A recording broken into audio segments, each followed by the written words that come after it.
we've all heard horrible stories about kids left behind in hot cars. But as it turns out, there are challenges prosecutors face when trying these types of cases.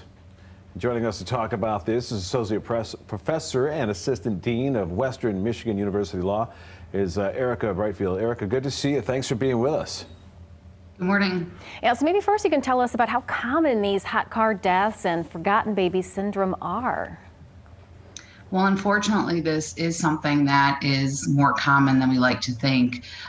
Forgetting that your child is in the back of the car is quite easy to do, especially in the type of world we live in today, where we have a lot of obligations and we're working, and unfortunately, parents who have young children are sleep deprived and sometimes stressed. So this is actually a fairly common problem. We just don't talk about it a lot. Right, right. That would be my first question is how does this happen? But is it distraction? Is it, like you mentioned, the lack of sleep? Yeah.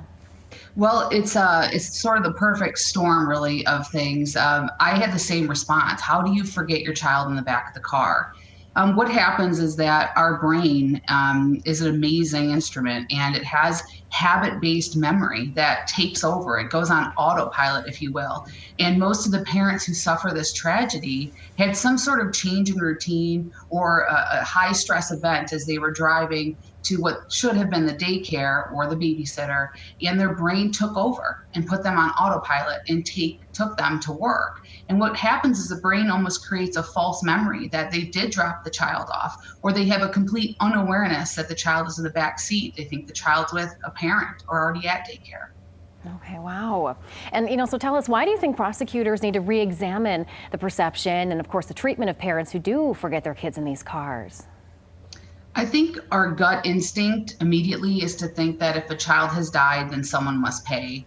And that's a very natural, normal instinct. But in order to have criminal liability, you have to have a criminal mindset. And the cases I'm referring to are parents who truly, truly forgot their kids in the back, not parents who took a calculated risk and decided to leave them for a few minutes. Parents who truly forgot their children lack the criminal mindset. They had no awareness. They weren't assuming any sort of risk. And so I think prosecutors need to reevaluate these cases carefully. And I have confidence that they will. We just don't talk about it enough to raise awareness about how they should be handled. Right. And Erica, we're running out of time, but any quick tips you might have for parents to kind of help them in this manner?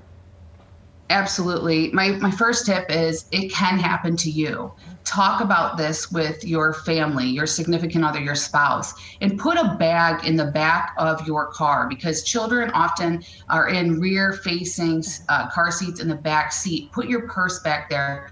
Put something important that you'll need that forces you to open your back door, especially as we approach these hot summer months. Good stuff. Well, thank you for that and helpful information there. We appreciate it.